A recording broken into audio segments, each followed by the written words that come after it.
So good afternoon, everybody. Thank you all for coming today to this very important hearing on World Bank lending and human rights.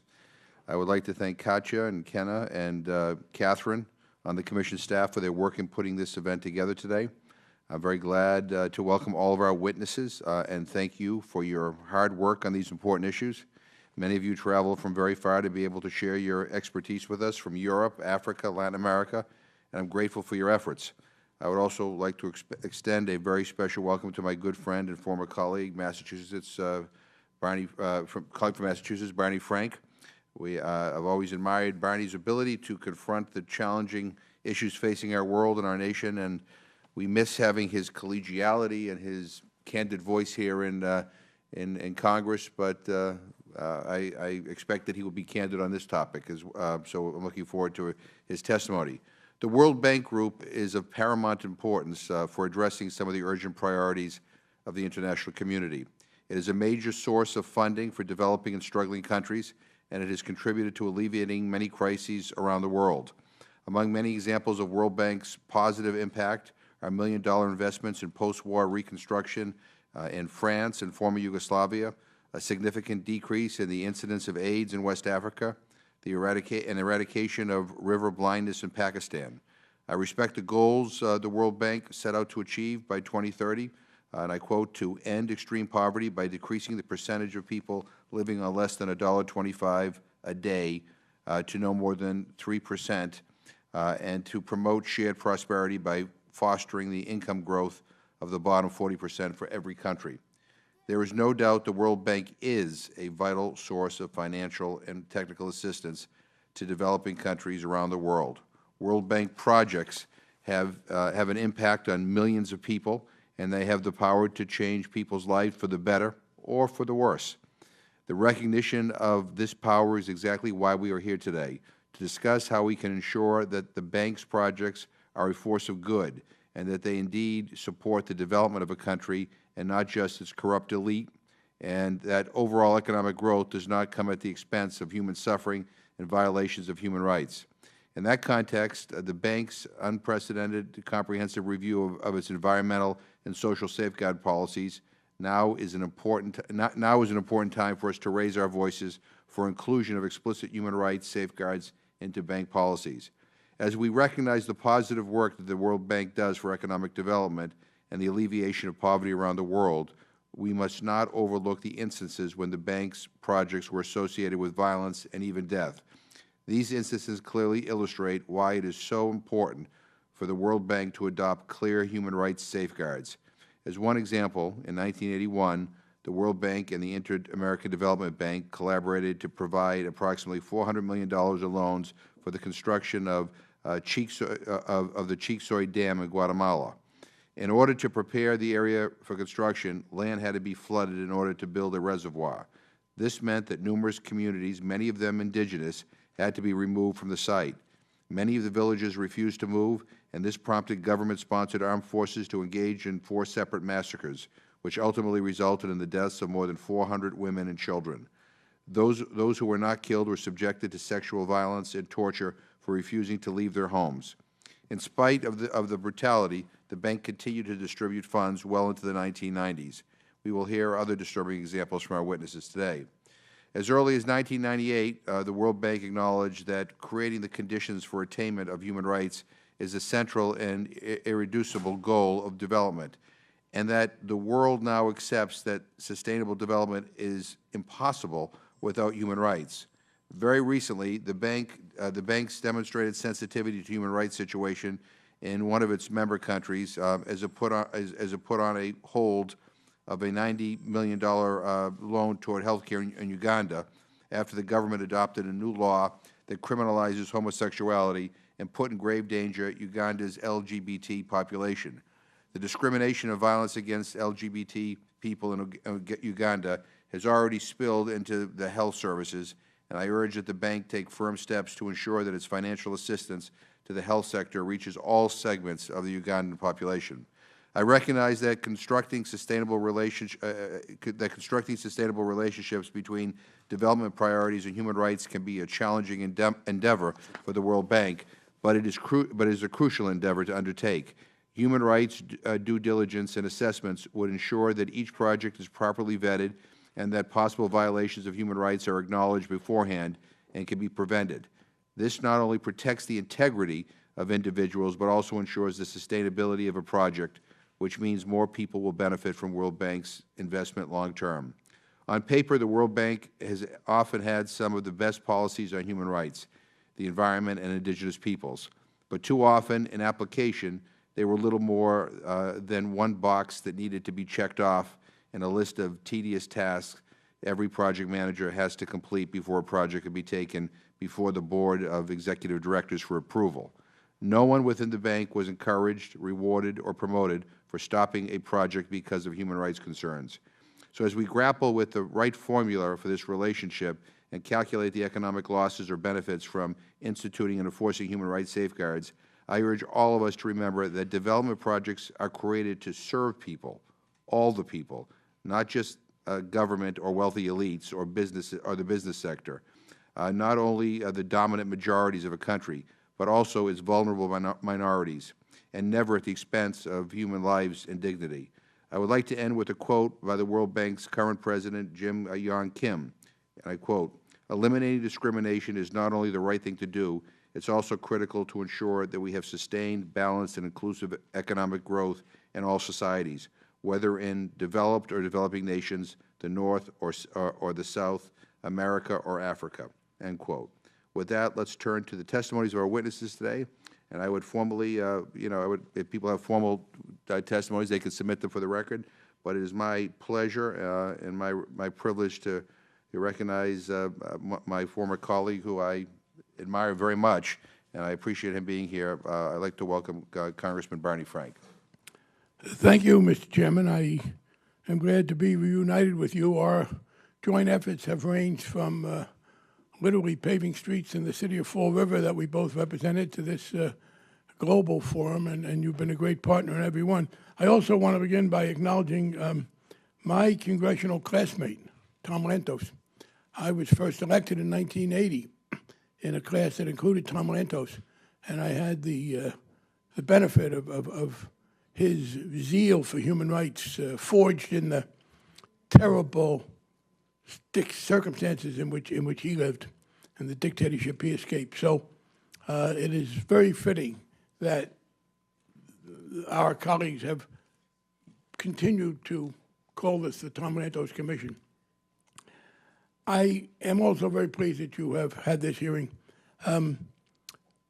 I was pleased to find out when I got onto the committee, which was then called the Bank Committee, that committee had jurisdiction over the World Bank, because I have been very interested in it. And this effort is one that I'm glad to say some of us began years ago, namely to make sure that the economic assistance from the bank was done with a sensitivity to human rights and fairness, not as an external intrusion, but as part of making that policy work. I was very pleased to read today in today's New York Times of the report of the International Monetary Fund, where, with the full support of Director Lagarde, that institution talks about how diminishing inequality is a good economic measure. It's not just a feel-good measure that interferes with economics. The well-being of the population, the elimination of points of friction, those are important ways to go forward with economic development. When I was chair of the subcommittee in 1993, we began the effort that led the World Bank to adopt inspection panels. Now, some told us that was intrusive. We were told by some, frankly, from some of the developing countries, that it was none of our business, that if the government of the country was happy with a particular project, you guys stay out of it. And we were told by others within the country, no, wait a minute, there are environmental problems, there are social problems. We need to have a body to which we can appeal if they are ignoring some of these values. And frankly, we kind of extorted them into doing it.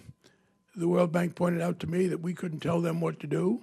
Of course, they were awaiting the vote by the Congress of the money they needed from us, and I acknowledged that I couldn't order them to do anything, but I noted that neither could they order the Congress to do anything, and that we might want to mutually reconsider and each do what the other one wanted. Those inspection panels, which were, and I cite them because some of the arguments we're getting against what we're talking about here are similar to that. Oh, you're mucking up economics. We're here to do good economic stuff. You're putting all this social do-good stuff in here. Well, it is virtually unanimously agreed that the inspection panels have been a very good idea. It's such a good idea that the other multi-development banks have copied it. So that's the spirit in which we operate here. There is one other area. I know one of the things that we're told by the leaders of some countries who have engaged in vicious persecution of people who share my sexual orientation. Stay out of our business. You have no right to tell us what to do. Well, Uganda was not so angry about gay people intruding in their business when in 2000, along with 3 of my colleagues, I was one of the leaders in passing a bill that gave them hundreds of millions of dollars in debt relief. We had what was called the HIPIC, the Highly Indebted Poor Country Initiative. And I worked with Maxine Waters and Jim Leach and Spencer Backus. Frankly, some of the leadership in both parties weren't too enthused. And we put that bill through, and it was serious debt relief for Uganda. And I literally, at the time, don't remember anybody saying, mind your own business. I do remember being told by people in Africa that we should stay out of things. They were the rulers of South Africa and the rulers of what was then Rhodesia, who said, what are you interfering for? Don't impose your Western values on us. We're fine here. And we passed a bill imposing strict sanctions on South Africa over Ronald Reagan's veto. And one of my proudest moments was standing in Statuary Hall when Nelson Mandela thanked the Congress of the United States for passing a bill that he said helped him get out of jail. So there's been a record of our intruding into African affairs, not by gunboats and not by military force, but to some extent by conditioning economic cooperation on recognition of human rights, in part because that enhances the economic cooperation. And there's one other argument that terribly troubles me, and that I think people who make it are ill-advised to make, and it is that, well, you've got these Western concepts of human rights, but they don't really apply in our society. They are un-African or un-Asian or un-this or un-that. Once again, those are the very arguments that we heard in the 70s and 80s from white people who were trying to maintain colonial rule and deny democracy to people, particularly in Africa at that time. And their argument was, you don't understand, these human rights of yours, they don't apply in Africa. Africa is different. Well, I didn't think Africa was different then when it came to people's rights to enjoy human rights, and I certainly don't think it's different now. There was a universality to that. I don't know many people who voluntarily want to be mistreated, who don't feel that they should be able to speak out when they want to speak out, who don't want to have some self-defense against public officials who are mistreating them. And that's all we're talking about. So the argument that this kind of set of concerns interferes with economic development has been repudiated by history. The argument that we're somehow meddling in other people's business, that's total hypocrisy. People welcomed our help, as I am proud that they did. And the notion that the values we are talking about, that this commission stands for, of the right to worship, the right to speak, the right to associate, the right to love, the right to be an autonomous human being as long as you're not interfering with any other people. I have to say, the notion that those are peculiar to, European society, that they don't apply in Africa, is one of the most virulently racist arguments I've ever heard. I am troubled when people, because they want to defend their right to be prejudiced, accept a kind of second-class moral citizenship for themselves. No, they didn't accept that rightly. They stood up against it when it was an argument that was being used to perpetuate colonialism and apartheid, and we shouldn't accept it now. So I am very pleased that you are convening this, Mr. Chairman. I would make one other point to the World Bank. We've seen this recently in the Congress. There was a debate over Americans going along with some changes to the IMF that were to the benefit of the IMF, but also to the poorer countries. And some people were opposed to it, and some were in favor of it. I will tell you this, over the years that I've worked at the World Bank and today, the World Bank ought to understand that it is precisely those in the Congress of the United States and in the American public who are most supportive of providing them the resources they need, who are asking them to do this. And for people who said to me, well, we don't want to do that, it'll be controversial, it might anger some members of Congress.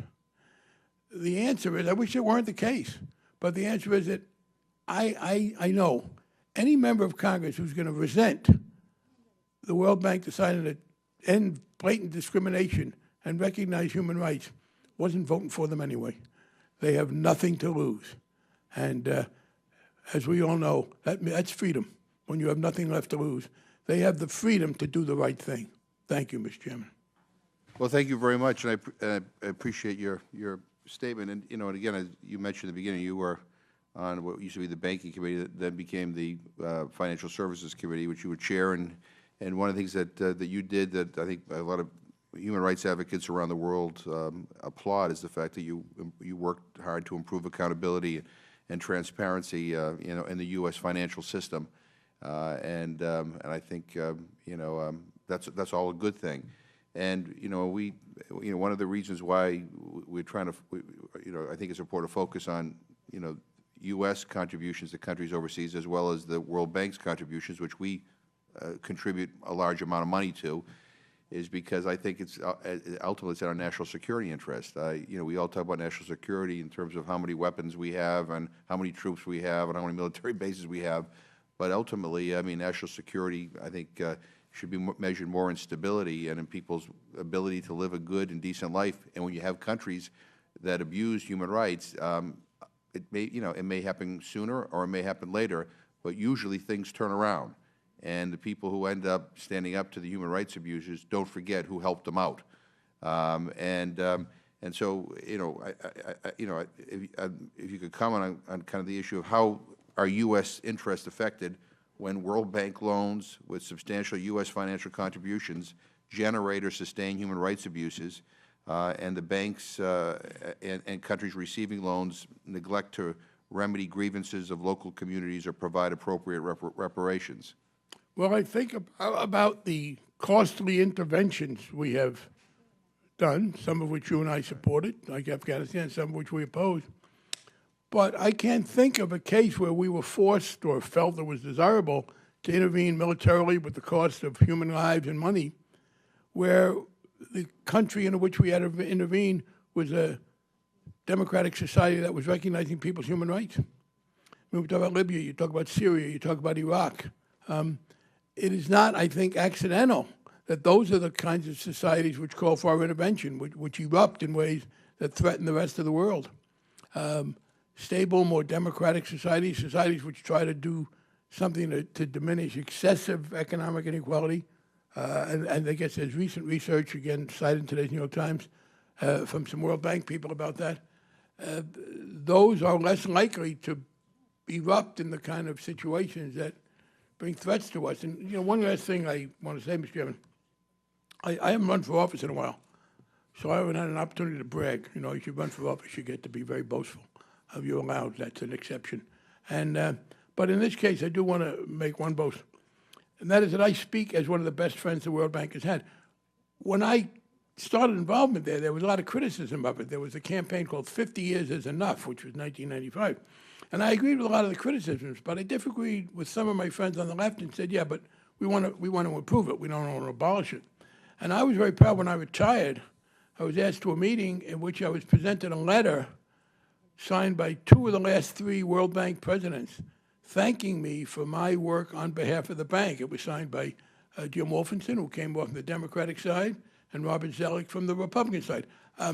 There was one former president whose signature wasn't there. I think apparently Paul Wolfowitz forgot to sign it. I'm sure that's the only reason that his name was missing.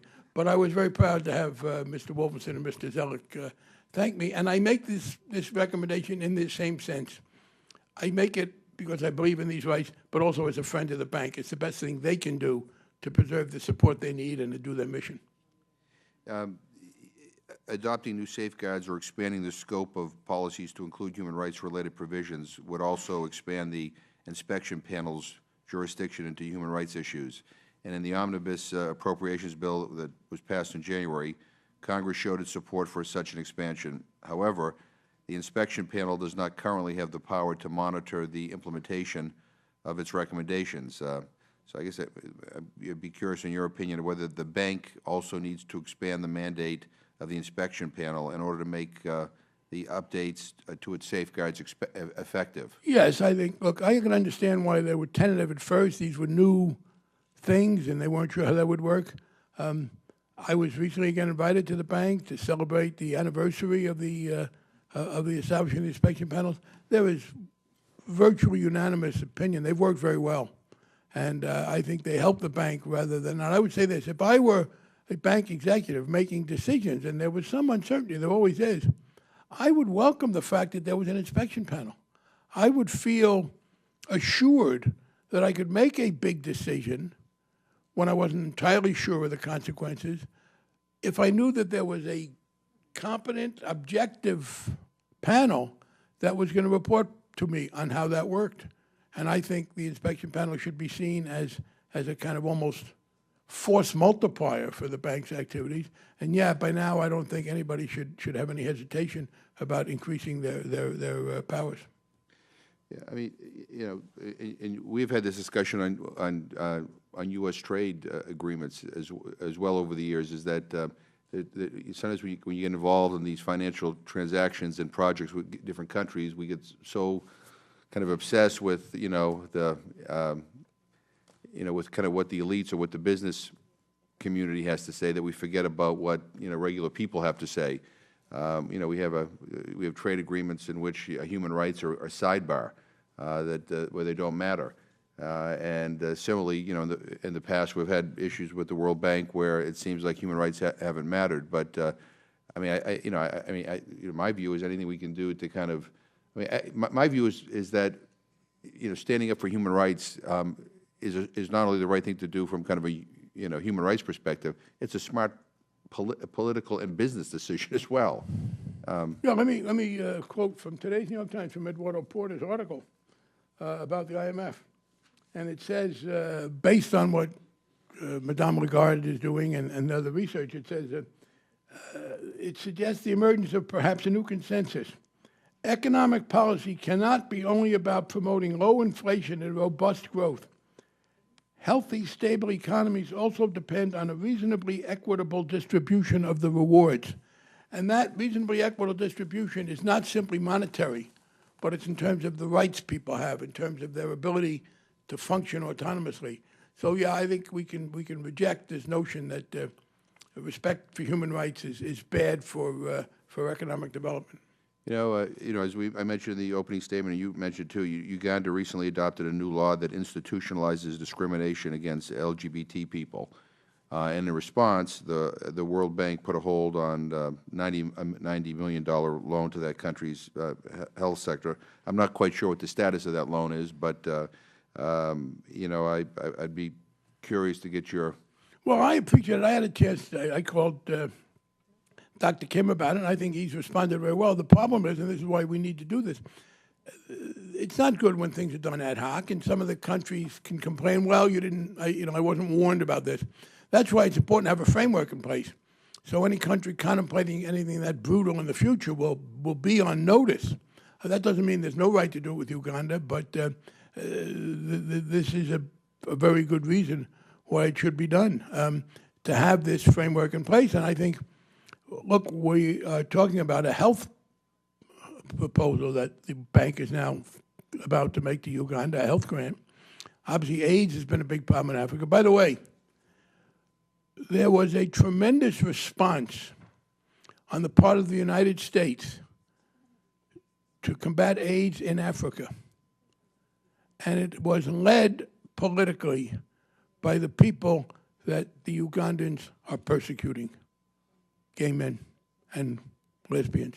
So the nature, the terrible nature of what they are doing is particularly underlined by the fact that they are turning around and persecuting people who are like the people who are their biggest supporters. In fact, my own personal thing is this: 4 of us took the lead in getting significant debt relief for Uganda.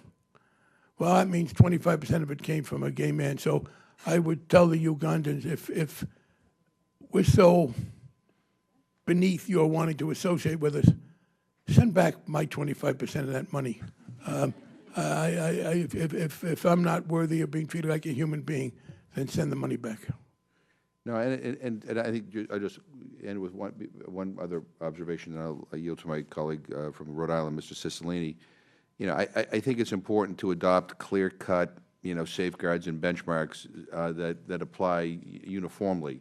And on the issue of LGBT rights in particular, I mean, look, I mean, there are some in this institution that we're in right now who don't recognize persecution of the LGBT community as a human rights violation, which I'm sad to say.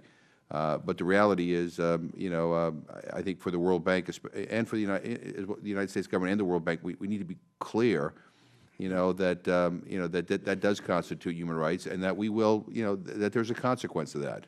Right, and I think it is fair to say, okay, that we don't want it to be ad hoc. We want to put it on the table. And you're certainly right about America's role in this. I mean, look, there are people, your colleagues now, my former colleagues, who lament the diminution of prejudice. And in fact, one interesting sign of progress in America has meant bad news for people in Africa, because you have virulent bigots in America who are not getting any traction. America has turned against them, so that's become one of our exports now, hate. You have people, merchants of bigotry and prejudice, who have not found any takers in America, so they've gone and peddled this to Africa. And I got to say this, I mean, I know there are a lot of bigots who are over in Africa from America telling them that they should engage in persecution. I haven't heard them being told to butt out and mind their own business. That's probably a very selective argument. Yeah, and we probably should devote a whole hearing to that fact of of those individuals exporting their hate and their money to promote prejudice and discrimination overseas. I'd like to now yield to my colleague from Rhode Island, Mr. Cicilline. Thank you, Mr. Chairman. I want to thank you for convening this important hearing today, and to welcome our distinguished panelist, our former colleague, Congressman Frank, and thank him for returning to share his wisdom and expertise in this two very important areas. As we all know, the World Bank has made incredible contributions to international development. True development cannot be achieved, however, at the expense of human rights, and safeguards that need to be developed and that were developed decades ago have protected local individuals from the harmful effects of proposed projects and have also shielded the World Bank from potential criticism. The World Bank already has safeguards in place to address many minority groups, including indigenous peoples, and I'm pleased to see ongoing conversations to examine World Bank policies as they relate to women and girls, persons living with disabilities, and other racial and religious minority groups to ensure their full participation in development projects financed by the bank. One group in particular has been left behind in many broad conversations about human rights. To date, the bank has not addressed development opportunities for LGBT individuals, even though they are often systematically excluded from educational and economic opportunities in many borrower countries. The Safeguards Review has great potential to produce strong, innovative policies that promote sustainable, inclusive development in countries that need it most. And I certainly hope that the World Bank will adopt safeguards that ensure that vulnerable LGBT populations will have the opportunity to benefit from and contribute to, rather than be harmed by or excluded from, development projects funded by the World Bank. And I would just like to ask you, Congressman Frank, whether you sort of could speak to the value of that being an explicit part of the regulations or safeguards adopted by the bank. Oh, absolutely. I don't think that there's any reason not to go forward, but it will. In the first place, they can have a deterrent effect. And secondly, I think it is reasonable to say, look, what Uganda has done is so blatant and bigoted that nobody should be surprised when they're told that's bad. But there might be more marginal cases, and I think it's reasonable to say, okay, if we're going to punish you, we should let you know in advance what the rules are. I mean, look, that's at the root of the American concept of due process of law. The right to notice, the right to be informed that what you're about to do could bring a penalty. So I think that's a very legitimate thing to do. Thank you. Thank you, Mr. Chairman. All right, I want to recognize our colleague from Illinois, Congresswoman Jan Schakowsky. I don't know if you want to. Well, You actually, want to? Would you like? yeah, having just walked in the door, I feel unable at this moment, so if you wanted to continue the conversation, let me get my questions together, and I'll come back to you. Well, of course, you could check with Senator Coates as to how you should respond in such a situation.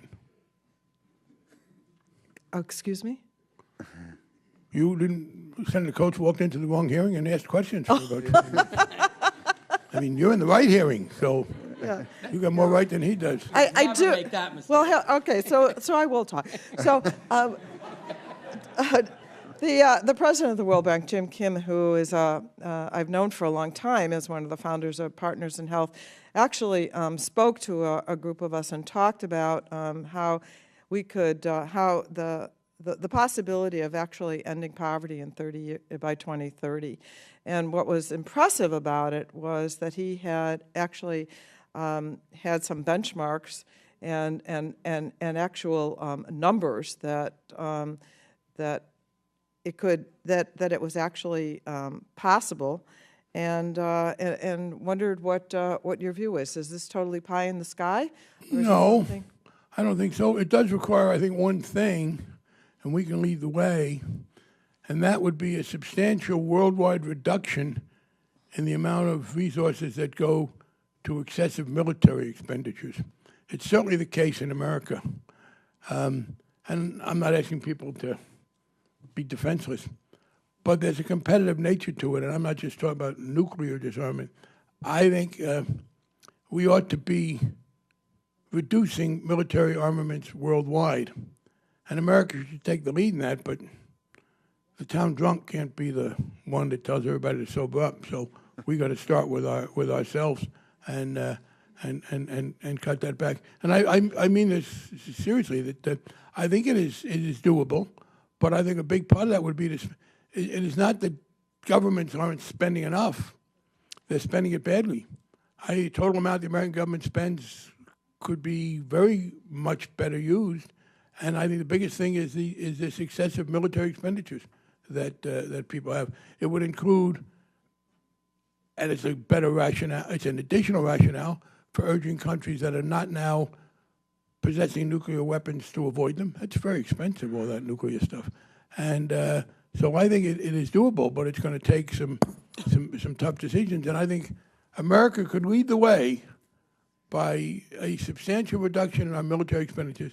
So we would have still, of course, be the strongest nation in the world, but maybe only like 4 times stronger than anybody else instead of 8, and free up a lot of resources and set a good example. But actually, we call it defense spending. You're calling it military spending. But under the category of defense spending, reducing the amount that we spend on the military and on hardware and all that, could that not, in fact, increase the security of the United States? I know, but I call it military spending instead of defense spending because I don't know that they're hiring any lawyers to go to court and defend people. I don't know. I mean, it's military spending is what we have.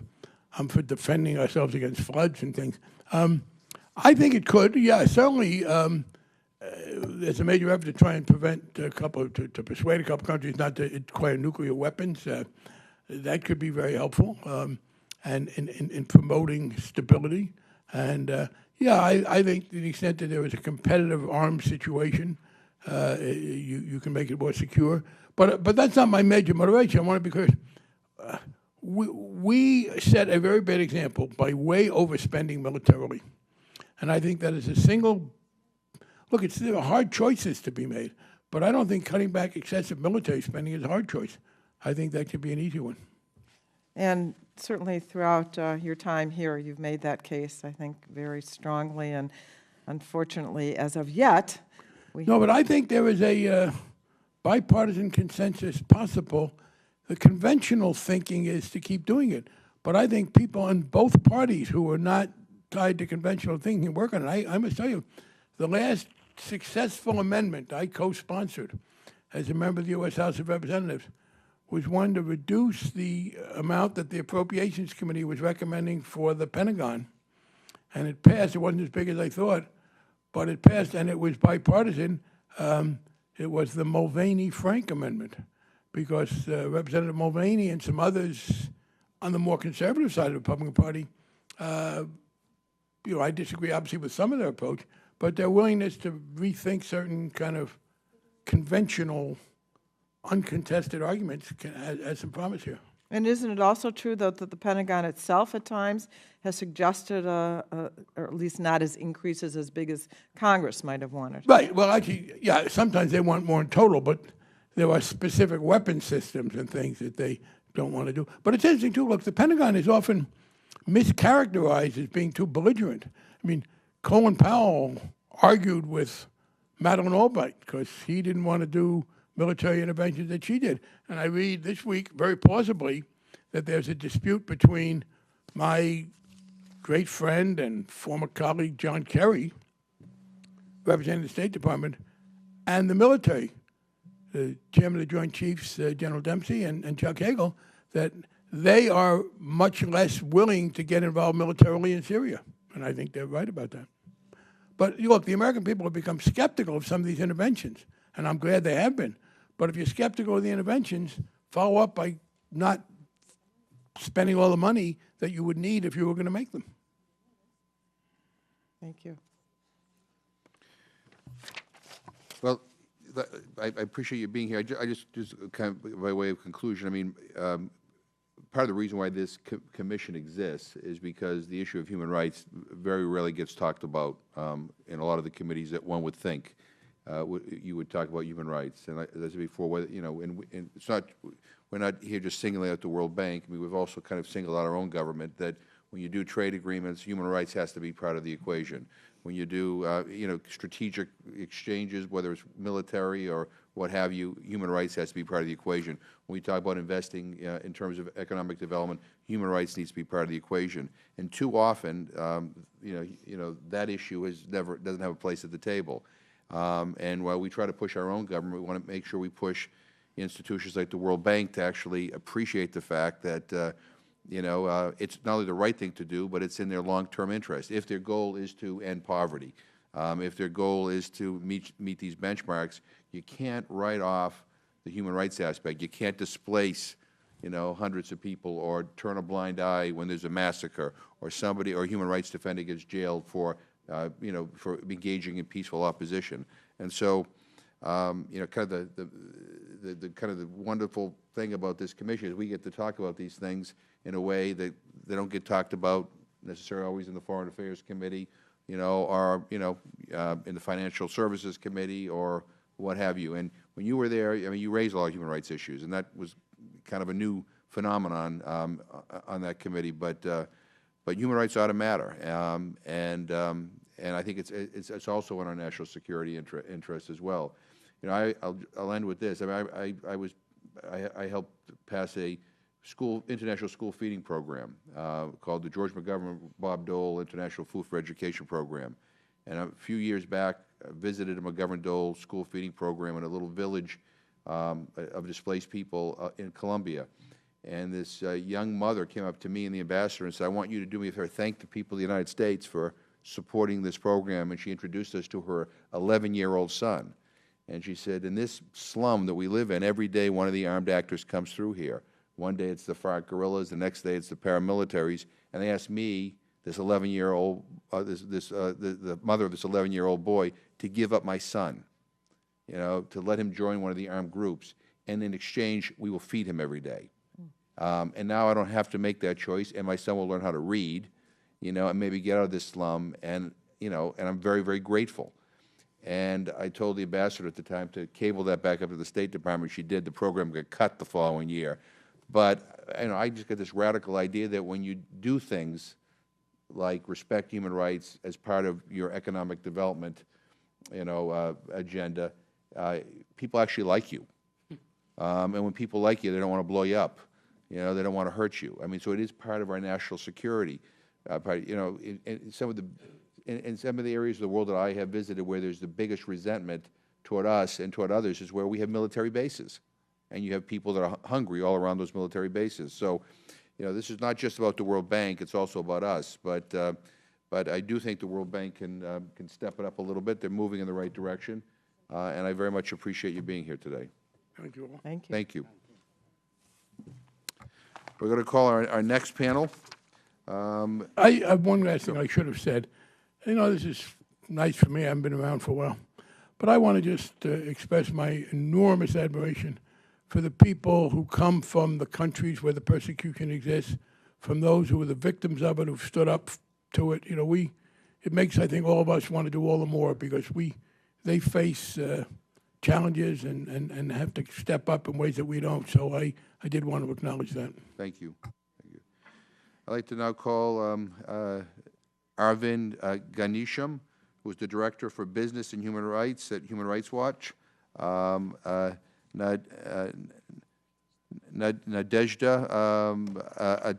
Atavia, who is the President of the Association for Human Rights in Central Asia, Delphine Jireba, who is the Human Rights Attorney, Chadian Association for the Promotion and Defense of Human Rights, and Felix Valentin, who is the coordinator of the Land Defense Program Fraternal Black Organization of Honduras.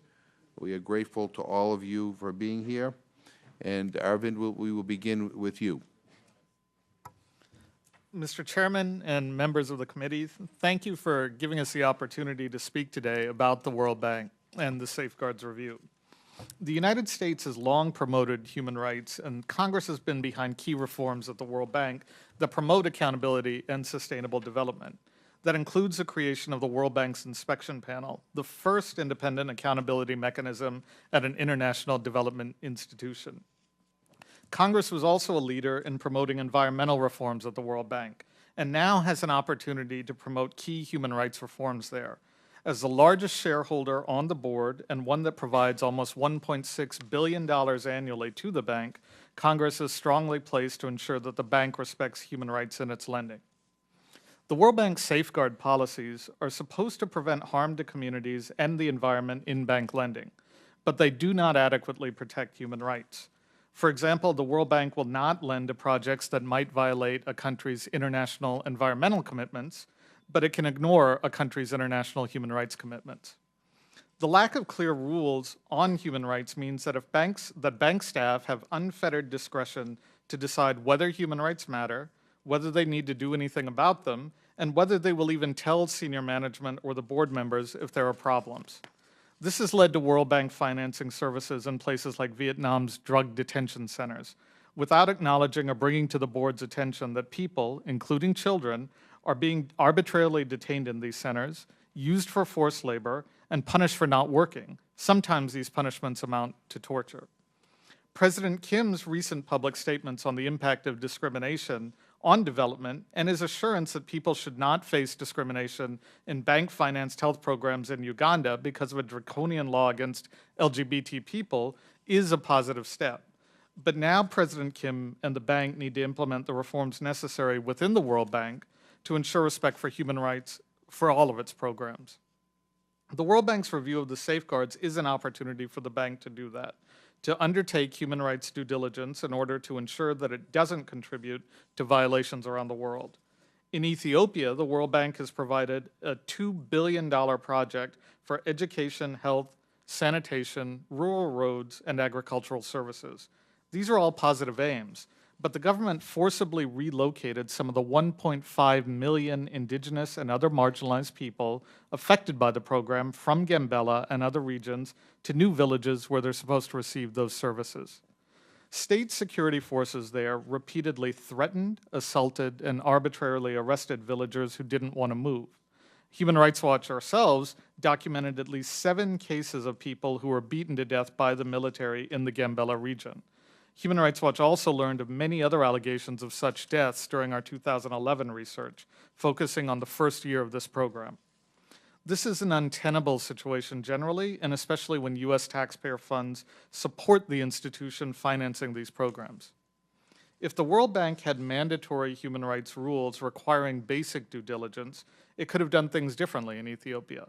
It could have identified the risks of arbitrary detention, torture, and killings associated with the project, and it could have mitigated those risks. It did not, and its staff will not acknowledge that this has happened, despite hearing about the problems directly from witnesses and victims. It's not the first time it's happened, though. We documented how Ethiopian government discriminated against people in bank-funded programs who the government felt did not support the ruling party in the lead-up to their elections. Instead of impartially providing aid and government assistance to the poor on the basis of need, the government penalized opposition supporters.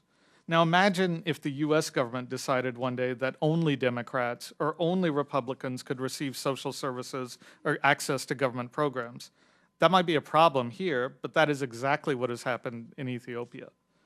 And again, when we pointed out this to the World Bank, they denied it on the basis of a desk study while acknowledging that it would probably take a full field investigation, like the one we had already done, to actually find out what was happening on the ground. And in all of these cases, the bank could have, should have known about these problems, but chose not to and had no rules in place that meant it had to. With carefully implemented reforms, the World Bank can respect human rights while ending extreme poverty and promoting shared prosperity, even in the most complex human rights environments. Other development institutions have started to recognize their human rights obligations, but the bank has fallen behind. The Safeguards Review is an opportunity to change that, and the U.S. has an opportunity to lead with its values. U.S. leadership would empower bank staff to proactively tackle human rights issues and ensure real poverty alleviation occurs. But it won't be easy. There are governments, led by China, that are trying to thwart any mention of human rights or any policy that might protect them at the bank, and their views have a lot of influence within the institution. If the U.S. is silent or inconsistent, those governments will likely prevail with new safeguards that are absent of rights. We've heard bank staff and other board members recently describe the U.S. position on human rights as, quote, unclear, unquote. Even though U.S. law recognizes human rights as central to development policy and requires the United States to use its voice and vote in international financial institutions, including the World Bank, to advance human rights, Congress has required the U.S. to protect human rights. The 2014 appropriations required the U.S. to oppose development financing for activities that directly or indirectly involved forced evictions in Ethiopia, for example. That showed great leadership, and we believe that U.S. leadership will be crucial for the safeguards. We would urge Congress to push the administration through its budget hearings, through appropriations legislation, and direct conversations and correspondence to advocate strongly for the World Bank to, 1, require respect for human rights, 2, prohibit discrimination of all protected categories under international law, 3, undertake human rights due diligence, 4, ensure the existing safeguards on resettlement and indigenous people meet international human rights standards, 5, apply safeguard policies to all activities of the World Bank, including all lending mechanisms and through technical advice, and finally, increase monitoring and supervision of bank programs. Thank you again, and I'll look forward to any questions you may have. Thank you very much. Ms. Tavia, welcome. Уважаемые члены Конгресса, разрешите поблагодарить организаторов за возможность обратиться к вам и сообщить, что в условиях, унижающих достоинство человека, миллионы граждан Узбекистана принудительно собирают хлопок, подрывая свое здоровье, а порой рискуя жизнью своей и близких. Dear members of Congress, allow me to thank the organizers for the opportunity to speak to you and report that millions of citizens of Uzbekistan are forced to pick cotton under inhuman conditions, ruining their health and sometimes risking their own lives or those of their families. Уже более 10 лет Всемирный банк дает займы для реализации проектов по проведению реформ в сельскохозяйственном секторе Узбекистана. Совсем недавно это финансирование было направлено на проект поддержки сельскохозяйственных предприятий по программе RESPS-2. For more than 10 years, the World Bank has provided loans for the implementation of projects to reform the agricultural sector of Uzbekistan. Most recently, this has been through the Rural Enterprise Support Project, Round 2. С 2000 года фермерские хозяйства Узбекистана формально являются частными, но их права ограничены. Они не могут самостоятельно решать, как использовать отведенные им земли, выбирать, какие сельскохозяйственные культуры выращивать, выбирать поставщиков и покупателей своей продукции, определять стоимость своей продукции, определять объем производства. Кроме того, фермеры обязаны выполнять план сбора урожая. Since 2000, Farmers' lands in Uzbekistan have been privatized only on paper, but farmers' rights are restricted, and they cannot independently decide how to use the land allocated to them, choose which crops to grow, choose the supply and buyers of the produce, determine the sale price of their products, determine the volume they produce, deviate from the plan assigned to them for the harvesting.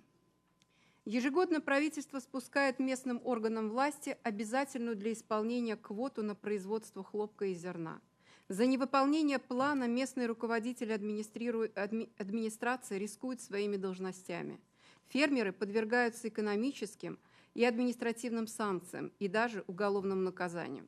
Every year, the government puts out a mandatory quota for the production of the cotton and grain through local government bodies. For non-fulfillment of the plan, local directors of the administrations risk losing their jobs. Farmers are subject to economic and administrative penalties and even criminal punishment if they fail to comply. Искусственно заниженные закупочные цены на хлопок назначает правительство. Государственная монополия диктует производителям закупочные цены. Большинство фермеров не в состоянии получить прибыль от выращивания хлопка для накопления, инвестиций и для справедливой оплаты труда сельхозрабочих, а их все равно принуждают выращивать хлопок. The artificially lowered purchase price for cotton are set by the government, and the state monopoly dictates the selling prices to producers. The majority of farmers are not able to obtain a profit from growing cotton for capital, nor are they able to pay fair wages for the labor of agricultural workers. Yet they are forced to grow cotton anyway. По указанию правительства каждый год массово вывозят учащихся и взрослое население на хлопок в сентябре и октябре. Цель правительства – сэкономить на стоимости труда, увеличивая прибыль от продажи хлопка. By orders from the government, each year, mass number of students and adults are driven to pick cotton in September and October. The purpose of the government is to economize on the cost of labor and increase the profit from the sale of cotton. Несмотря на имеющиеся в документах Всемирного банка упоминания о независимых фермерах, проекта RSP2, все фермерские хозяйства в Узбекистане привязаны к системе госзаказа. Despite the reference in the World Bank's RSP to documents to independent farmers, all the farms in Uzbekistan are bound by the state purchase system. В Узбекистане приняты законы, запрещающие принудительный труд, но фактически они не выполняются. На селекторных совещаниях правительства с участием органов прокуратуры и внутренних дел руководители всех уровней обязывают обеспечивать массовую явку хлопкоробов. Директора школ, больниц и других государственных организаций отчитываются непосредственно перед главой администрации в присутствии представителей прокуратуры. За невыполнение госзаказа на хлопок руководители наказывают вплоть до увольнения. Известны случаи физической расправы и доведения до самоубийства. По этим случаям не проводится расследование. Свидетелей расправ запугивают, у них берут расписку о неразглашении сотрудники Службы национальной безопасности. In Uzbekistan, laws have been passed forbidding forced labor, but they essentially don't function.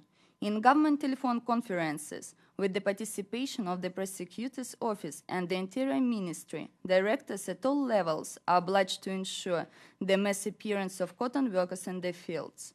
Directors of schools, hospitals, and other state organizations must report directly to the head of the administration, also in the presence of the representatives of the prosecutor's office.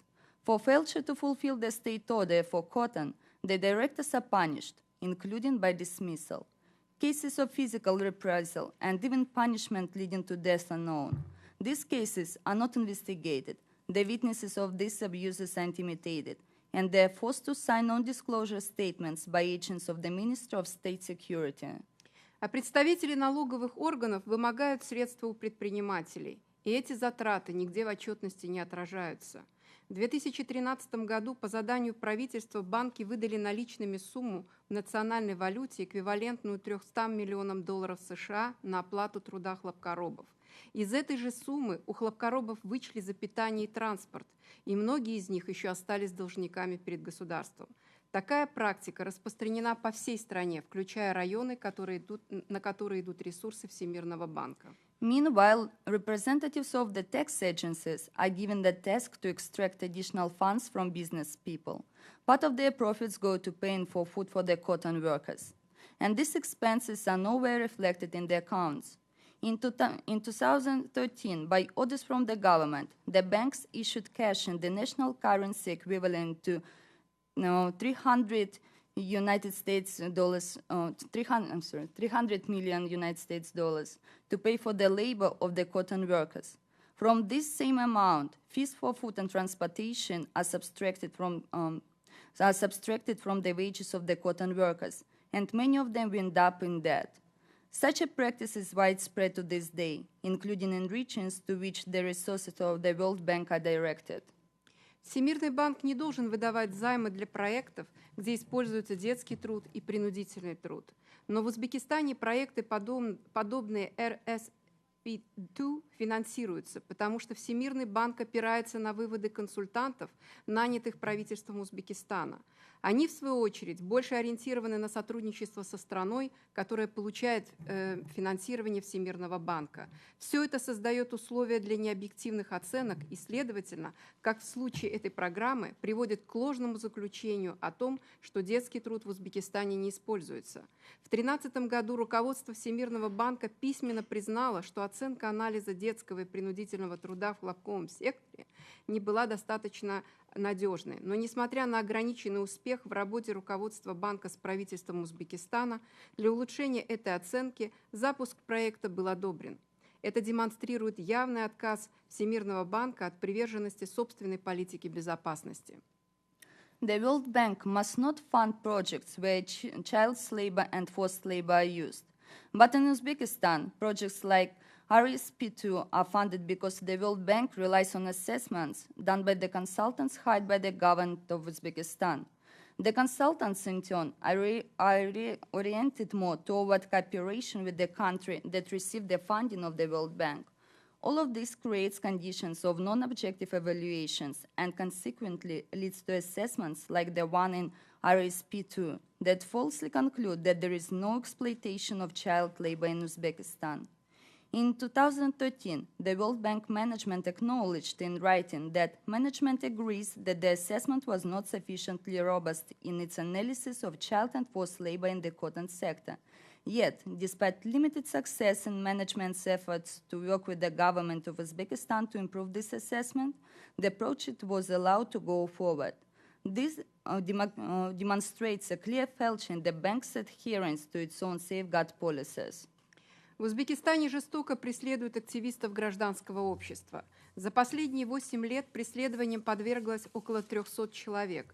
Из них 30 человек лишены свободы на длительные сроки. У журналистов и правозащитников во время хлопковой кампании незаконно отбирают фото- и видеоаппаратуру. Их ограничивают в праве на передвижение, штрафуют, арестовывают сроком до 15 суток, лишают права выезжать из страны. In Uzbekistan, civil society activists who conduct monitoring of compliance with labor rights are harshly persecuted. 300 persons were persecuted during the last 8 years, among them 80 who were in prison for long terms. During the campaign to monitor the cotton harvest, journalists and human rights defenders have their photo and video cameras unlawfully confiscated. They are limited in freedom of movement, fined, detained for periods up to 15 days, or even denied their right to leave the country. Наша организация совместно с другими партнерами написала жалобу в инспекционную комиссию при Всемирном банке в отношении проекта RESP2. В декабре 2013 года эта инспекционная комиссия посетила Узбекистан и нашла доказательства того, что дети в возрасте до 18 лет работали на хлопковых полях. Инспекционная комиссия пришла к выводу, что есть связь между финансированием Всемирного банка и принудительным трудом, и что проводится недостаточно тщательная оценка банка, утвердившего проект RESP2. Инспекционная комиссия дала Всемирному банку 1 год на проведение мер по исполнению положения для решения проблемы детского труда в этом проекте.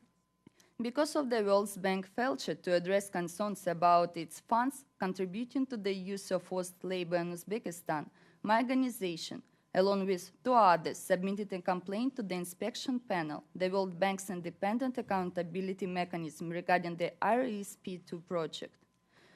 The inspection panel visited Uzbekistan in December 2013 and found that there was evidence that children under 18 were forced to work on Uzbekistan's cotton fields.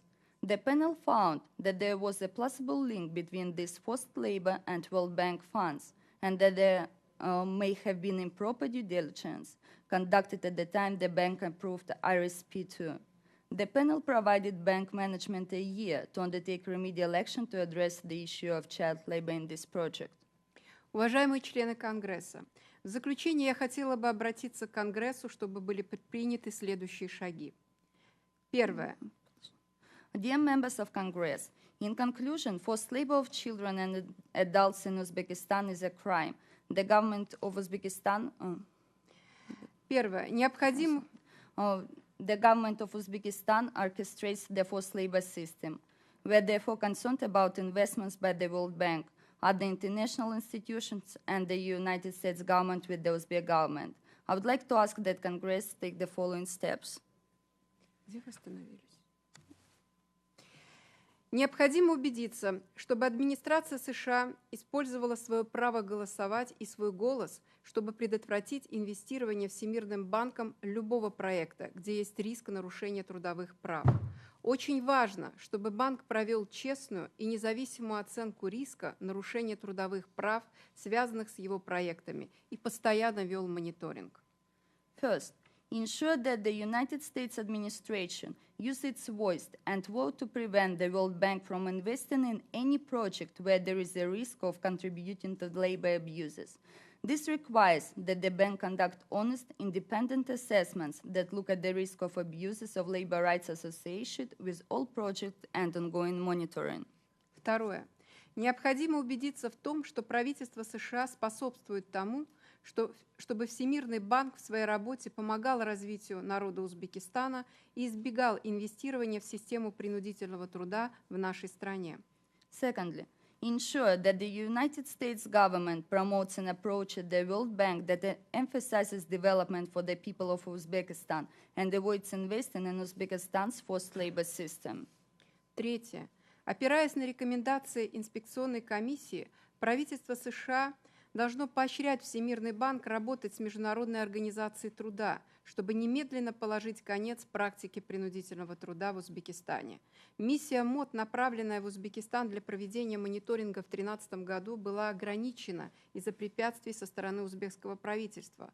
Поэтому для проведения любого мониторинга нужна полная независимость для законного решения проблемы принудительного труда. Спасибо за внимание.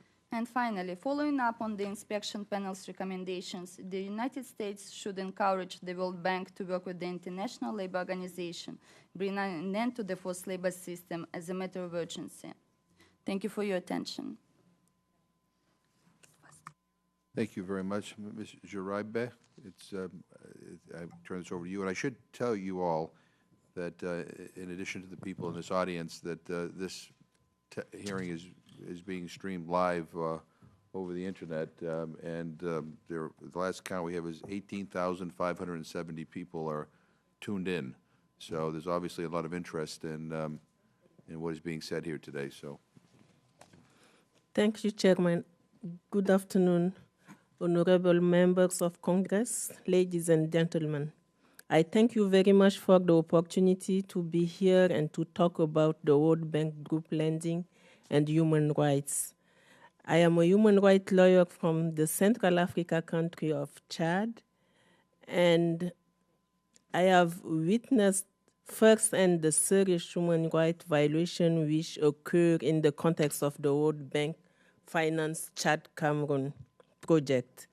This mega project, with a total of cost of over $7 billion in one of Africa's most impoverished region, was meant to be transformational.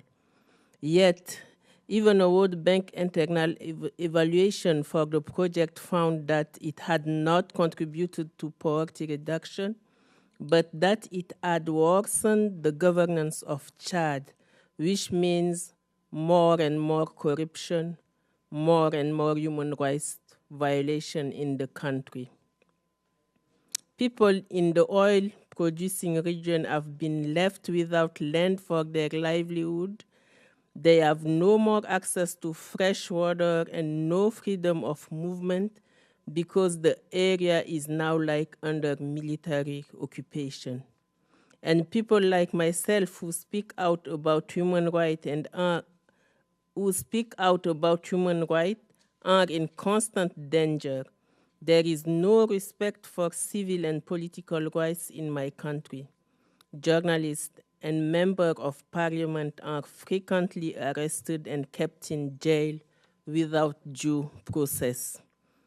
On behalf of the German non-governmental organization Ugewald and the Public Interest Law Center of Chad, which I am a director of, I would like to express our deep concern about the World Bank Group's inability to learn lessons from past project failures.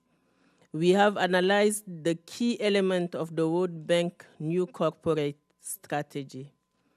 This strategy, which was approved in October 2013, consists of the same elements that were already present in the Chad-Cameroon project.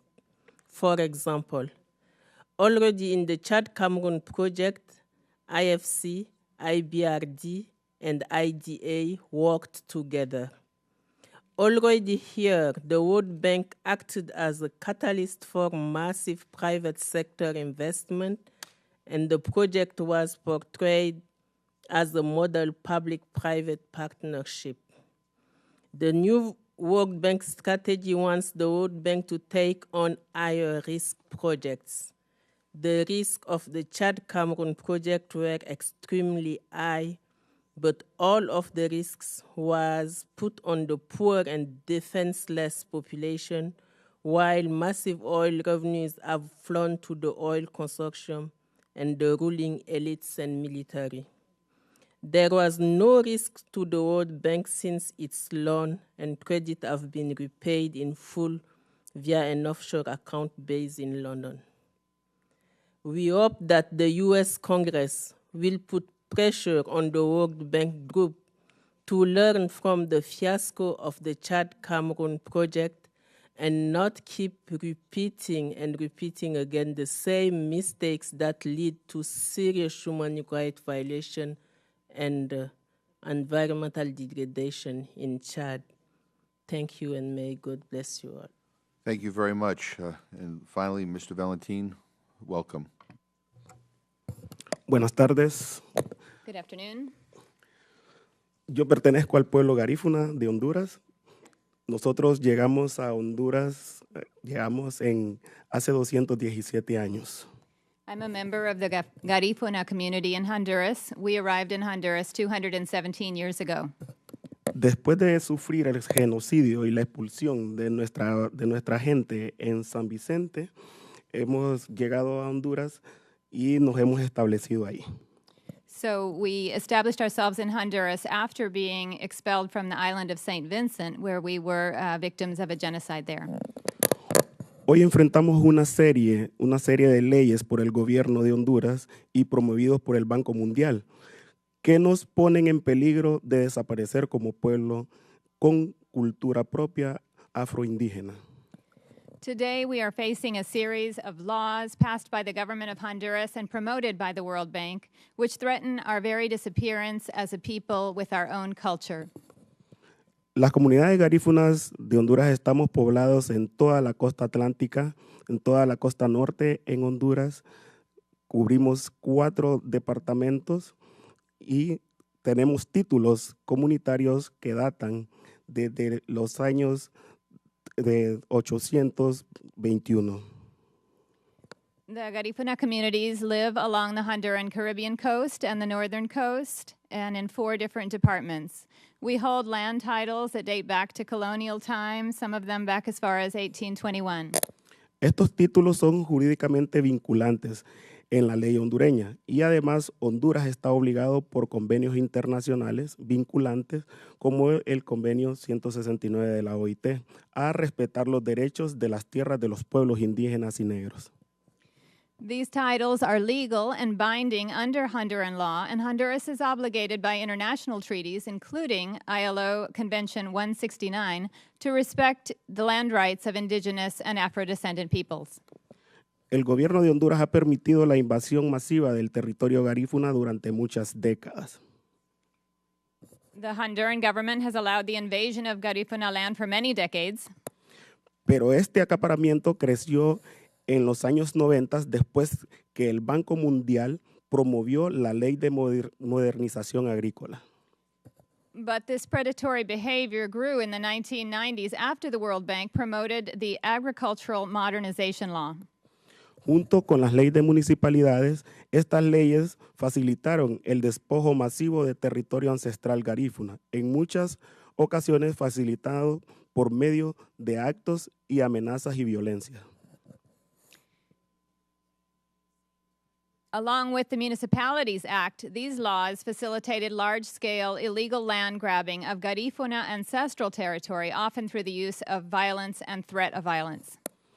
En mayo, la Corte Interamericana va a escuchar el caso del despojo del territorio de Punta Piedra. This May, the Inter-American Court will hear a petition about one of these cases involving the theft of territory of the Punta Piedra. En 1993, el general Castro Cabús robó el territorio de Río Miel en Punta Piedra, en coordinación con el palmero de la muerte, Miguel Facusé. The case has to do with the fact that in 1993, General Castro Cabús stole Rio Miel territory from the area of Punta Piedra in coordination with Miguel Facús, a businessman who we call the Palm Man of Death. Por medio de hombres armados, mandaron a ocupar el territorio de Río Miel, intimidando a nuestra gente y disparándoles a nuestra gente, sacando a las mujeres y niños de nuestro territorio. They did this by sending armed men to the Rio Miel territory, acting as if they were campesino farmers, sending them into Garifuna land, and harming many women and children in the area. Facusé es el mayor beneficiario del acaparamiento de territorio garífuna a través de la Ley de Modernización Agrícola. Facusé is the biggest beneficiary of the pillaging of Garifuna territory through this agricultural modernization law. En 1997, una de las múltiples cooperaciones de Facusé, la Corporación Crécida, recibió un préstamo de la Corporación Financiera Internacional del Banco Mundial para expandir sus operaciones en tierras robadas. In 1997, one of Facusé's many corporations, the Crescida Corporation, received a loan from the World Bank's International Finance Corporation to expand his operations on stolen land. Inmediatamente antes y durante este préstamo, la gran mayoría del territorio del Limón fue despojado de la mayor parte del territorio garífuna de Limón, con violencia y amenazas, incluyendo Punto Farallones y Vallecito. But immediately before and during this loan, most of the territory of Limón, including Punto Farallones and Vallecito, was taken from the Garifuna people with violence and threats.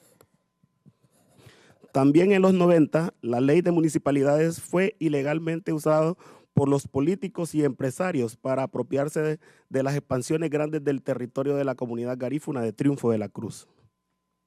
Also, in the 1990s, the Municipalities Act was illegally used by Honduran politicians and businessmen to appropriate extensive areas of land in the Garifuna community of Triunfo de la Cruz.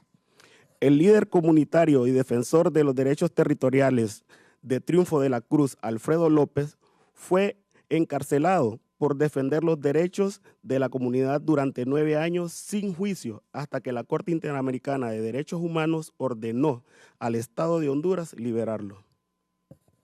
Community land rights defender and leader Alfredo López was sent to jail for 9 years without a trial until the Inter-American Court ordered the government of Honduras to release him. Las presiones territoriales contra la comunidad de Triunfo de la Cruz son estrechamente vinculados a especulación de tierras impulsados por el proyecto de turismo Bahía de Tela. The territorial pressures experienced by Triunfo are closely related to land speculation sparked by the Tela Bay Tourism Project, proyecto financiado por el Banco Interamericano de Desarrollo. which is supported by the Inter-American Development Bank. En décadas recientes, miembros de las comunidades que defendían el territorio contra el despojo han sido asesinados y capturados por la policía. El caso de Triunfo de la Cruz también va a estar presente ante la Corte Interamericana en mayo de este año. Community members that protested the land grabs have been subjected to killing and arbitrary arrest by the police, and the case of Triunfo de la Cruz will also be heard by the Inter-American Court of Human Rights this May. No entendemos las políticas públicas del Banco Mundial. We don't understand the public policies of the World Bank. El pueblo garífuna fue nombrado por la UNESCO Patrimonio Intangible de la Humanidad y somos el pueblo más atropellado dentro de los pueblos indígenas y negros en Honduras.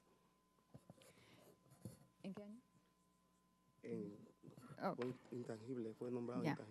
So the Garifuna people were named by UNESCO as an intangible heritage of the Honduran people. Muchas gracias por escucharnos y les damos las gracias por parte del pueblo garífuna. So thank you for listening to us, and we're very grateful on the part of the Garifuna people for hearing us. No. Thank you very much. And my colleague has another appointment to go to, so I'm going to yield to Mr. Cicilline for any comments or questions he might have. Thank you, Mr. Chairman, and thank you to our witnesses for very compelling testimony and for helping to illustrate that the way that the World Bank makes investment and development decisions has extraordinary impact on communities, and to the extent that this hearing can help drive a more a development policy that is more sensitive to human rights all over the world, it's a huge benefit. So thank you all for being here. I just want to ask Mr. Ganeshan, do I pronounce that correctly? You sort of laid out a set of, I think, 6 principles that would respond to these issues of human rights in the development and financial matters. Would you agree that maybe one thing, and maybe you included it within one of those 6, but it also seems to me that engagement or consultation with the local community ought to be part of that review process? And then I would just love to hear from the other witnesses whether they think that standard that you have described would be sufficient and address the issues that each of you have raised. Yeah, thank you. And we would completely agree. We can't really envision any kind of reasonable due diligence without some form of consultation. So, I mean, that would be part and parcel of adequate due diligence across the 6 points we mentioned. But would it make sense maybe to call that out explicitly? Sure. Yeah, sure. just because of we these could make that yeah. very clear. Absolutely. Right. Thank you. Nosotros como Pueblo Garífuna ya tuvimos una consulta por parte del Estado de Honduras, pero no fueron, las recomendaciones por parte del pueblo garífuna no fueron escuchadas por parte del Estado. O sea, ¿a qué le vamos a llamar una consulta? O es una consulta o simplemente ellos están informando de lo que ellos están haciendo, porque si es una consulta es una pregunta, Sí. y tú tienes que responder esa pregunta a la cual te están haciendo. We had the experience of being consulted by the Honduran government. However, what we said was, in the end, totally ignored. So why would they bother to having a consultation? If you're going to have a consultation, then you're supposed to wait for a response. It seemed more that they were coming to inform us.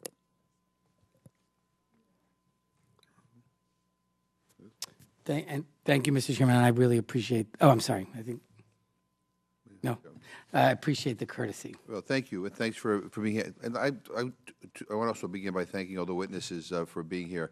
I think it's important to talk about this, and you know, and not you know, not in a forum like this, so that we can exchange ideas and hear your recommendations. Mr. Ganeshan, if I can ask you a few questions first, and I'll just go down the list.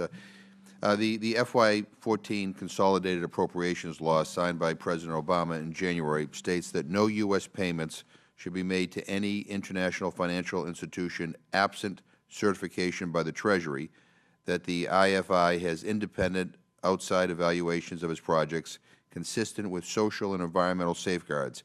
I guess my question is, what can be done to ensure that these evaluations are effective and address grievances of all affected communities? Thank you for the question. I think the first thing from our perspective would be, in the case of the World Bank, that the reviews explicitly incorporate human rights criteria. Because right now it's malleable for the World Bank. What they consider social and environmental, and more social than environmental, is largely at their discretion. So unless there's really explicit rules within the World Bank that they have to take into account human rights, they don't have the obligation to do so. And that's where we're seeing a major problem in terms of how to implement the legislation. I mean, Human Rights Watch is one of the foremost human rights organizations of the world. I've got your report here. You know, abuse-free development, how the World Bank should safeguard against human rights violations. Did the World Bank reach out to you and talk to you about this, or do they consult with you regularly on human rights issues in the various countries that they have projects? We speak to them regularly about a range of things. I would say, to be generous, the response to better incorporating human rights is mixed at best and hostile in some cases and indifferent in others. Do they reach out to you, or do you reach out to them? Both. Okay. Both. World Bank's policies apparently supposedly prohibit interfering in the political affairs of its member countries. Do you see these policies and human rights safeguards as potentially at odds with each other? No, because the way we approach it is there's no inherent reason why the projects or activities that the bank funds should lead to human rights problems. That is separate than the broader political context of a country. The fundamental thing we're trying to point out is that they shouldn't be contributing to them in any way, either through their money, their support, or technical assistance. Yeah. And just finally, in your understanding, is there political will on the board or within the bank management to get an additional safeguard on human rights? And if not, what are the alternatives for integrating human rights language in the other safeguard policies that would sufficiently address the cases that we're hearing about today? There is political will on the board, particularly among European governments who sit on the board. But the reality of the board right now is that there are a number of governments, notably China and some others, that are quite hostile to human rights. So it will require that board members like the U.S. take a very strong and forceful stand on it.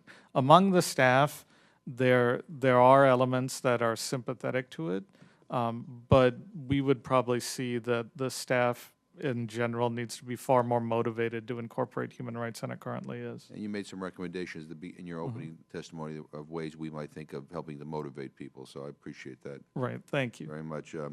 Mr. Tevye, you mentioned that the bank currently allows the borrowing country to conduct the social assessment for its projects.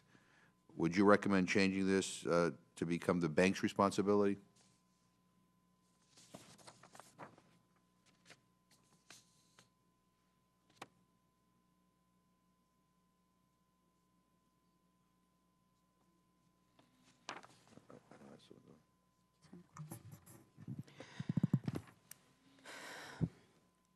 Позиция нашей организации сводится к тому, что на сегодняшний день Всемирный банк опирается только на мнение своих консультантов.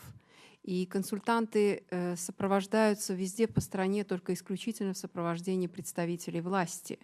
У них нет возможности изучать проблемы, общаться с представителями гражданского общества, опираться на независимых экспертов. И в этом смысле, конечно, мы за то, чтобы Всемирный банк использовал как можно больше объективной информации. The position of my organization is, right now the World Bank can obtain any information or any any information only from their consultants, which are always accompanied with the governmental officials of Uzbekistan, that prevents them from giving a clear and real data. We would like the World Bank to communicate more with people on the ground and to get real assessment from from the people, from dependent consultants. Well, let me just add, so in your opinion, what alternatives would be more helpful for farmers in Uzbekistan? I mean, what steps by the World Bank would ensure that the money is dispersed, that the money that's dispersed benefits the development of the country and its people and not just a few elite on the top? Как вы думаете, какие нужно предпринять шаги, чтобы убедиться, что фермеры будут получать, чтобы эти деньги шли именно на то, чтобы бенефитировать фермеров, не только какую-то элиту? Но на сегодняшний день ресурсы Всемирного банка идут через фонд Министерства финансов и через агентство при Министерстве сельского и водного хозяйства. И поэтому на сегодняшний день напрямую фермеры не получают никак финансирование Всемирного банка, потому что это все проходит через посреднические организации, обслуживающие банк. И, на мой взгляд, консультанты Всемирного банка и независимые наблюдатели должны иметь возможность прямого доступа к тем, кто пользуется этими ресурсами. Вот как это сделать, во многом зависит от позиции таких авторитетных стран, как США. So right now, farmers themselves don't get any funds from the World Bank directly because all the funds are distributed by the Treasury Department and the Ministry of Agriculture. So the World Bank should find the way to communicate with the farmers themselves through the independent consultants and monitorings and monitors. And how to do this is actually up to such international powerful countries and governments as the one of United States. Хочу сказать, что Министерство финансов фонд имеет, и Министерство сельского хозяйства агентство имеет. Правильно сказали, да? Thank you. Mr. Reba, you discussed how the bank's new strategy is not really new, but really business as usual.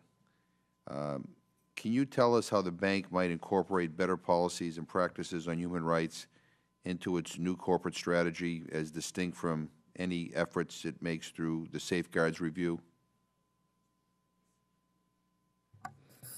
Yes, thank you. I think that the World Bank has done back in 2004 a review of the extractive industries that came up with a clear recommendation saying that the World Bank should not invest in countries where human rights have been violated. So I think that it is important for the World Bank to seek closely the country in which they want to invest in terms of human rights, in terms of democracy, in terms of the justice system, because in the Chad Cameroon project, all those things were missing. And the bank has taken the situation on the other way. Instead of fixing the situation before the project, they launched the project before trying to get conditions in place. And when the money started flowing in the country, the government just repay back the World Bank loans and credits and mostly kick the World Bank out and has free hands to do whatever they want. And all the burden is now on the population because we are living in a very, very dark situation. The poverty has grown up. People have become poorer than they were before the project. So it is for us key that human rights be taken into consideration, and we don't think that the argument to say that the World Bank is not implicated in the political situation could not stand, because everything is linked. Now, when you see the situation Chad is in now, it's really critical, and this is because of the project. People are fighting over the oil money. So let me just ask you another question. In your opinion, what is the biggest lesson the World Bank should learn from the Chad, Cameroon Petroleum Development and Pipeline Project? Taking into consideration human rights and making sure that rule of law is in place, that the justice system is working well to be able to allow local population to claim their rights, and really listen to the voice of the local people and of civil society. Because when we were talking about consultations earlier in the Chad Cameroon project, the consultation was just a propaganda tour, because the World Bank, the government, and the consortium will go end by end and just telling people all the benefit of the project, which is just a total a lie. So again, it's important to have the human rights issues, to look at the human rights issues before landing a project. Thank you very much. Okay. Mr. Valentin, how much land has been taken from the Garifuna since the institutionalization of the agricultural modernization law, and what has this meant for their livelihoods, their health, and their general well-being? Bueno, antes de eso, le voy a notificar que nosotros como pueblo Garifuna pusimos una queja ante el panel de inspecciones en el 2007. Before I answer that question, I want to also say that we did place a complaint to the inspection panel in 2007. El panel de inspecciones encontró que el banco no aseguró el gobierno de Honduras, ¿verdad? Que el banco no aseguró que el gobierno de Honduras había cumplido con los principios del convenio 169 de la OIT. And at that point, the panel produced a report saying that the bank had not adequately assessed whether the state of Honduras had adhered to the principles of ILO Convention 169. Incluyendo el derecho de los pueblos indígenas a sus tierras tradicionales y la protección de estos derechos. Which includes the rights of indigenous peoples to their traditional lands and the protection of those rights. Sin embargo, la administración del banco no hizo ninguna acción para reformar el capítulo 3 de la ley de propiedad que destruye la figura de las tierras colectivas. However, the bank's management didn't do anything to resolve the problems with the program and reform the Chapter 3 of another law called the Property Act, which allows the dissolution of community properties into individual properties.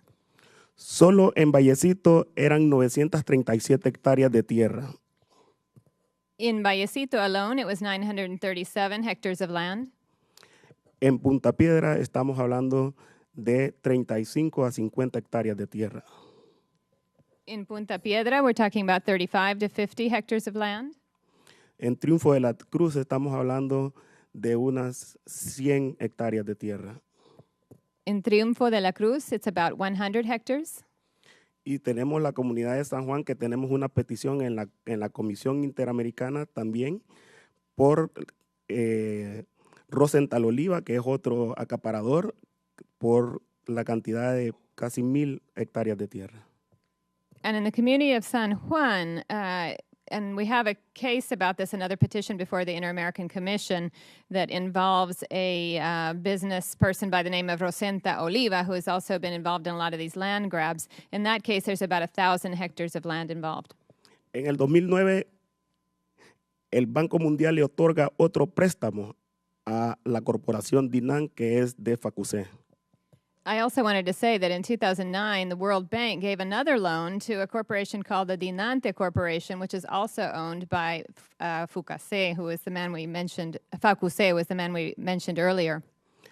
En ese periodo fue cuando se dio la movilización de los campesinos y fue cuando se dio el despojo de 28 fincas en el Bajo Aguán. That was when a large number of rural farmers rose up in marches, and that was when 28 farms were taken away from them in a place called Bajo Aguán. Podemos hablar de que solo en el Bajo Aguán estamos hablando de más de 10,000 hectáreas de tierra. In Bajo Aguán, we're talking about more than 10,000 hectares of land. Y solo los guardias de FACUSE junto con los militares han matado más de 115 campesinos. And the private security forces of the businessman FACUSE, along with the military, have killed more than 115 peasant farmers. En el 2013, la CAO de la Corporación Financiera Internacional realizó una auditoría de este préstamo que determinó que la corporación financiera no había investigado los riesgos para las comunidades. In 2013, the IFC Compliance Advisor Ombudsman audited that project and found, among other shortcomings, that the IFC had inadequately assessed these risks to the local communities. En Honduras, solo FACUSE, el palmero de la muerte, tiene más de 130,000 hectáreas de tierra en poder de él. In Honduras, Mr. FACUSE alone, the palm impresario of death, has more than 130 hectares in his name. Sorry, 130,000 hectares. Ahora enfrentamos otro problema, que son las sedes, zonas especiales de desarrollo, porque quedaron abolidas con el golpe de Estado a la Corte Suprema de Justicia. Por las ciudades modelos se reformaron las sedes, zonas especiales de desarrollo y económicas. Now we have what's called the special zones for economic development and the charter cities that are being talked about in Honduras. Promovida siempre por la ley de propiedad, por la misma ley de propiedad que fue financiada para que se ejecutara todo este proyecto por parte del Banco Mundial, tenemos el problema de que se ha movido el pueblo garífuna, se ha despojado de su territorio una vez más. And all of this is happening because of a law called the Property Act, which was also pushed by the World Bank. And this is being led to more and more land being taken away from the Garifuna people. El pueblo garífuna en la región solicitó un título multicomunal que abarcara y protegiera toda la franja de tierra que el pueblo garífuna ocupaba. Y fue denegado por el Estado porque esta ley de propiedad le permite al Estado despojar a la gente y poder entregar esos territorios a manos extranjeras. The Garifuna people, we petitioned to have multi-community owned land over the whole sort of band of the region where we have traditionally occupied. That request was denied by the government, and it was denied in part because of the Property Act, the law that was supported by the World Bank, which actually allows foreign governments and foreign companies to take charge of our property. Creemos nosotros de que debería haber una integración por parte del Banco Mundial, el Estado y los pueblos indígenas para poder tener una mesa de diálogo, para poder ver qué mecanismos de consulta se pueden implementar para poder trabajar mejor. Y aparte de eso, de que el Banco Mundial ponga o financia a una persona en especial o a alguna institución en especial, pero de una forma integrada por parte de tanto de la Comisión como del Banco Mundial, el Estado y la sociedad civil, que es la que está en riesgo ahorita. We believe that the World Bank should work together with the government of Honduras and indigenous peoples to establish a dialogue table, a round table for dialogue, and to discuss what is the best mechanism for consulting with indigenous people so that it could actually be a real consultation. We also believe that the World Bank should fund people or institutions where there is an integrated approach with the participation of civil society, of the state, of the World Bank, and the Commission. Tenemos 46 comunidades garífunas. De estas 46 comunidades garífunas, ya el Estado de Honduras ya sustrajo 2, o sea, ya hizo el despojo eminente.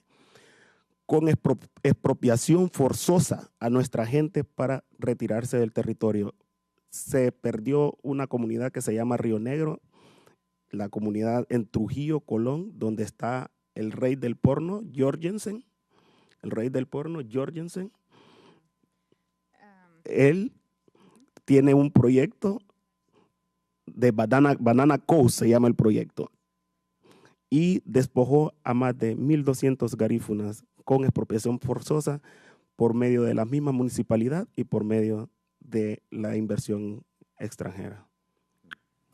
We have 46 Garifuna communities in Honduras, and now the government has already taken land completely away from 2 of those communities with forced expropriation in places like Rio Negro, in places like Trujillo, Colón, where Porn King Jorgensen has a project there called Banana Coast. And there have been more than 1,200 people have been forcibly expropriated through the municipalities law and this other law. Y para terminar, creemos de que todo esto ha sido causado por el financiamiento del Banco Mundial para que se ejecutara la ley de propiedad, porque ha venido a facilitar a las municipalidades para que crean patronatos paralelos afines a ellos, porque la misión es de destruir los títulos comunitarios. La ley de propiedad permite que la comunidad diluya los títulos comunitarios. Entonces, es de esta forma que las municipalidades, junto con el Estado, trabajan para el despojo de las tierras. So finally, to end, I just want to say that all of this suffering has been caused, we believe, by the World Bank funding. The Property Act that it promoted, along with the Municipality Act, has caused our communal land holdings to be torn apart. And we have always had communal land holdings. Now we're being forced to have individual land holdings. And they're forcing a parallel system. Thank you. Well, thank you very much, and I think we're running short on time here, but let me just conclude by offering anybody here, is there anything that any of you want to get on the record that I haven't asked or that hasn't been, that we haven't discussed? I mean, because I think this is a good opportunity to, to speak up, so. Sure. I mean, one thing I think a number of people have highlighted is how important the inspection panel is, and we just wanted to emphasize that unless there are explicit human rights rules, the inspection panel won't have the mandate to look into some of these issues directly, and that creates huge problems. And there won't be explicit rules unless there's real pressure by the board to explicitly include them in the safeguards. Otherwise, what'll happen is what has happened, which it'll be very discretionary on the part of the bank. So I just wanted to emphasize that aspect too. So I think obviously one of the things that we need to talk about is how we can help encourage the board in an effective way to do that. So we'll certainly follow up with you and all of you on that. Anybody else? Anything else I need to? Well, having said all. Would you like to add anything? Or? Yeah, okay. Я хотела бы еще раз поблагодарить за обсуждение и все-таки еще раз заострить внимание на том, что вот относительно Узбекистана, как и для многих стран, которые мы здесь обсуждали, рекомендации со стороны инспекционной комиссии, Всемирного банка, они, к сожалению, не носят обязательный характер. Все-таки нужно выработать какие-то новые правила, чтобы страны, которые получают займы Всемирного банка, несли ответственность за соблюдение прав человека.